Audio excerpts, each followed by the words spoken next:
الحمد للہ کفا وسلام علی عبادہ الذین اصطفیٰ اما بعد۔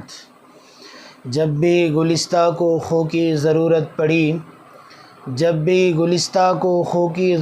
پڑی سب سے پہلے گردن ہماری کٹی، اور آج ہمیں سے کہتے ہیں یہ اہل چمن، یہ چمن تمہارا نہیں ہمارا ہے۔ جنگ آزادی میں جس قوم نے سب سے زیادہ اپنی جانوں کا نذرانہ پیش کیا ہے، اپنے مالوں کی قربانیاں دی ہے، اور اس ملک کو آزاد کرانے میں سب سے زیادہ جد و جہد کی ہے، وہ قوم اسلام کو ماننے والی یعنی مسلمان ہے۔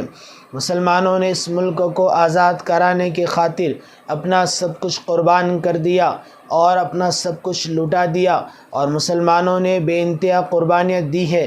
اس کے بعد جا کر یہ ملک آزاد ہوا، اور اس ملک نے یہ خوشیاں دیکھی، اور اس ملکوں کے اندر جو ہے پھر ترنگا لہرایا اور پھہرایا گیا کہ مسلمانوں نے اس ملک کو آزادی دلائی ہے۔ سب سے اہم کردار اور سب سے اہم رول اگر کسی کا ہے اس ملک کو آزاد کرانے میں تو وہ ہمارا یعنی مسلمانوں کا رول سب سے زیادہ اہم ہے۔ مسلمانوں نے بہت قربانیاں دی ہے، اپنے آپ کو قربان کر دیا اس ملک کی آزادی کی خاطر، اور اس ملک کو آزادی دلائی، انگریزوں سے لڑے۔ سب سے پہلے آزادی کی تحریک چلانے والے ہمارے علمائے کرام ہیں۔ سب سے پہلے آزادی کی تحریک شاہ ولی اللہ محدث دہلوی نے چلائی، اور جو ہے اس ملک کو انگریزوں سے خالی کرانے کی مانگ کی ہے تو وہ سب سے پہلے ہمارے علماء نے کی ہے۔ سب سے زیادہ جانوں کا نذرانہ ہمارے علماء کرام نے پیش کیا ہے اور اپنے آپ کو قربان کر دیا۔ کتنے ایسے علماء ہیں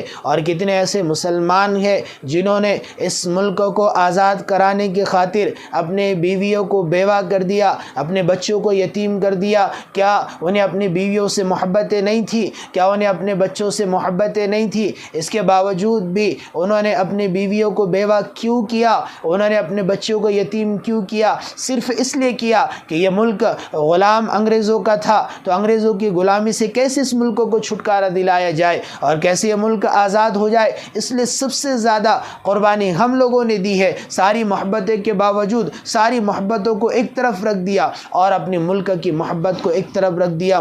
جب دو پلڑے لگا دیے گئے اور ایک پلڑے میں اپنی جان کی، اپنے مال کی، اپنی بیوی کی، اپنے بچے کی اور اپنی پراپرٹیز کی اور جو ہے اپنی جائیداد کی محبتوں کو رکھ دیا، اور ایک پلڑے میں اس ملک کی محبت کو رکھ دیا، تو ملک والا پلڑا جھک گیا اور اپنی جانوں کا نذرانہ پیش کر دیا۔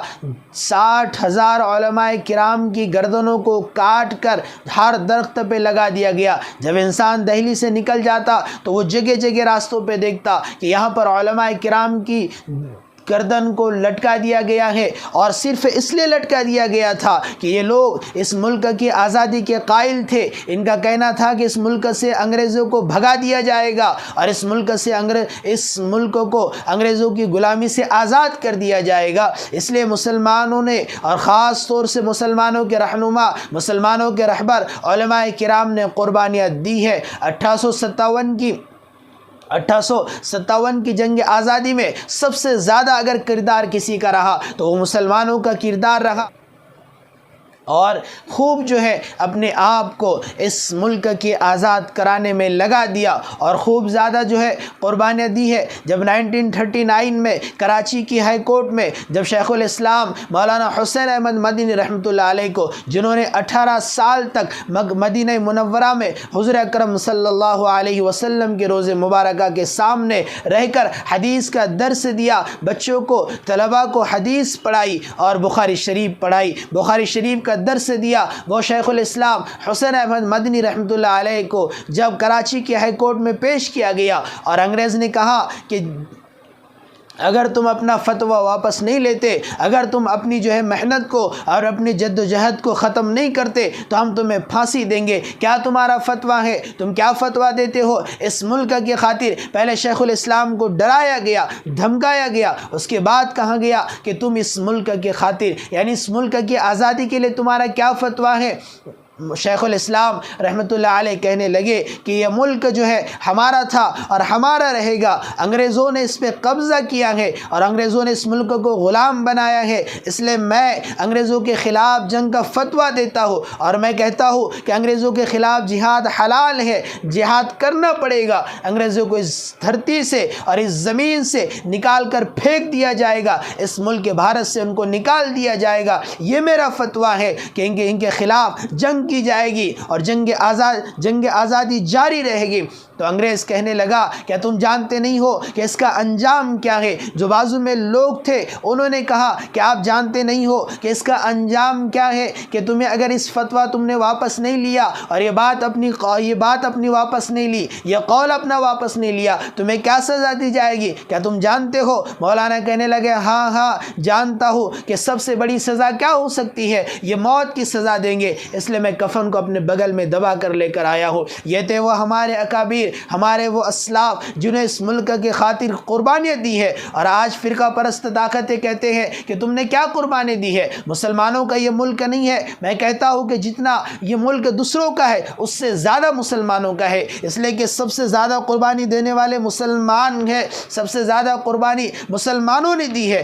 اس ملک کو آزاد کرانے میں سب سے زیادہ اگر کسی کا کچھ لگا ہے تو وہ مسلمانوں کا لگا ہے، بلکہ مسلمانوں نے اپنا سب کچھ قربان کر دیا تھا، اس لیے کہ ہم اپنی کلچر کے ساتھ، اپنی تہذیب کے ساتھ، اپنے تمدن کے ساتھ اور اپنے دین کے ساتھ زندہ رہنا چاہتے تھے۔ ہم کسی کی غلامی کرنا پسند نہیں کرتے۔ یہ قوم یعنی مسلمان نہ کبھی غلام بنے ہیں نہ کبھی غلام بنیں گے۔ ہم نے تو اس ملک پر حکمرانی کی ہے اور ہم نے اس ملک کو جو ہے سب کچھ دیا، بلکہ اس کو سونے کی چڑیا بنایا ہے، اس لیے یہ ملک ہمارا ہے اور یہ ملک ہمارا رہے گا۔ ہم انگریزوں سے آزاد کرائیں گے، لیکن جب آزاد ہوا یہ فرقہ پرست طاقتیں اور کچھ لوگ کہنے لگے کہ مسلمانوں نے کیا دیا، کیا تم نے دیکھا نہیں ہے، کیا تم نے مسلمانوں کی تاریخ کو نہیں پڑھا، کیا تم نے مسلمانوں کی تاریخ کو جو ہے اپنے سامنے نہیں رکھا کہ مسلمانوں نے کس طرح اس ملک کو آزاد کرانے میں قربانی دی ہے۔ سب سے پہلے کس نے فتویٰ دیا کہ اس ملک کو آزاد کرانا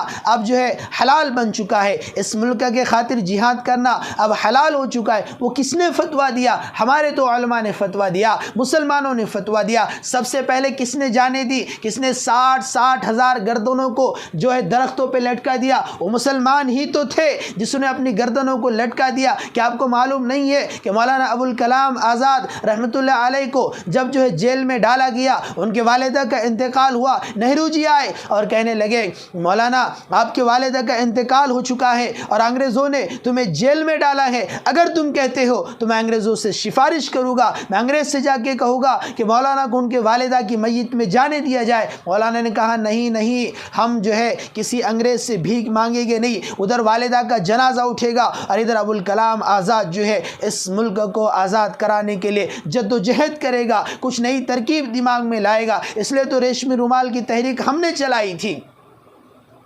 ہندوستان چھوڑو کا نعرہ ہم نے دیا تھا، بھارت کو خالی کرنے کا نعرہ ہم نے دیا تھا، اس لیے تو سب سے زیادہ اس ملک کو آزاد کرنے کے لیے سب کچھ ہم نے لٹایا تھا۔ اور آج یہ لوگ کہتے ہیں کہ تم نے اس ملک کی خاطر کیا کیا؟ شیخ الہند رحمۃ اللہ علیہ کو جب انگریز نے جیل میں ڈالا تو انگریز نے یہ کام کیا کہ شیخ الاسلام رحمۃ اللہ علیہ جب رات میں سوتے تو ان کے آزو بازو میں زہریلے بچھو کو ڈال دیا جاتا تاکہ شیخ الہند رحمۃ اللہ علیہ اپنی بات سے واپس ہو جائے اور اپنا فتویٰ واپس لے لے، لیکن شیخ الہند رحمۃ اللہ علیہ نے کبھی اپنا فتویٰ واپس نہیں لیا، بلکہ جب انتقال ہوا اور ان کی میت کو غسل دیا جانے لگا تو لوگوں نے دیکھا کہ جگہ جگہ زخم ہے، تو ان کے سب سے پیارے شاگرد شیخ الاسلام رحمۃ اللہ علیہ سے پوچھا کہ حضرت کے بدن پہ اس طرح کے زخم کیسے ہیں؟ تو شیخ الاسلام رحمۃ اللہ علیہ نے جواب دیا جب جیل میں تھے تو انگریز انہیں روز مارتا، روز پیٹتا اور کہتا شیخ الہند تم صرف اتنا کہہ دو کہ انگریزوں کے خلاف جنگ نہیں لڑنا، میں فتویٰ واپس لیتا ہوں، جو میں نے فتویٰ دیا ہے جنگ آزادی کا میں وہ واپس لیتا ہوں۔ لیکن نہیں، شیخ الہند رحمۃ اللہ علیہ نے اپنا فتویٰ واپس نہیں لیا۔ اس لیے میں مسلمانوں سے کہوں گا کہ اپنے بچوں کو جب 15 اگست آئے تو انہیں بتائیں، اور سال بھر یہ بات بتائی جائے کہ تمہارے اسلاف نے، تمہارے بڑوں نے، تمہارے پرخوں نے اس وطن کے لیے کیا قربانی دی ہے، اور اپنے آپ کو کیسے قربان کر دیا، اپنے جانوں کا کیسے نذرانہ پیش کیا، اپنے مالوں کو کیسے قربان کر دیا، اور سب کچھ کیسے اس ملک کی خاطر اپنا سب کچھ چھوڑ دیا۔ یہ ہمارے بچوں کو بتانے کی ضرورت ہے۔ برادران وطن سے کہوں گا کہ دیکھو، ہماری تاریخ کو پڑھو، ہمارے جد و جہد کو سمجھو، اور ہماری محنتوں کو سمجھو، ہماری کوششوں اور کاوشوں کو سمجھو کہ ہم نے کس طریقے سے اس ملک کو آزاد کرانے کے لیے قربانی دی ہے۔ اس لیے جب بھی ایسا موقع آئے گا تو ہم اپنے بڑوں کی قربانیوں کو بیان کریں، ہم اپنے بچوں کو بتلائیں کہ ہمارے اسلاف نے اس ملک کو آزاد کرانے کے لیے کیسی قربانی دی ہے۔